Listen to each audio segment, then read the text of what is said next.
Today we will be looking at F. Scott Fitzgerald, who is a great American novelist from the early 1900s.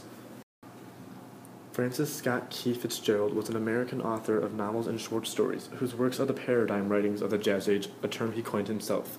In the pictures, you can see that there were big parties that were held, and dancing and liquor were all the rage. Over in the corner, you can see how the usual woman had dressed.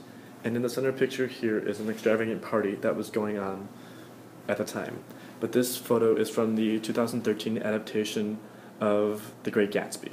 And down on the bottom there's a quote from The Great Gatsby itself.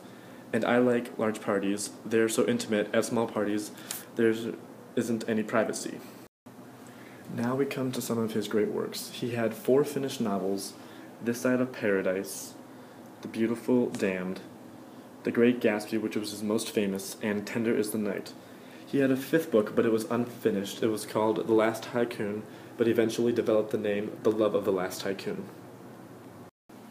Fitzgerald died December 21st, 1940. He died at the age of 44 before he could complete The Love of the Last Tycoon.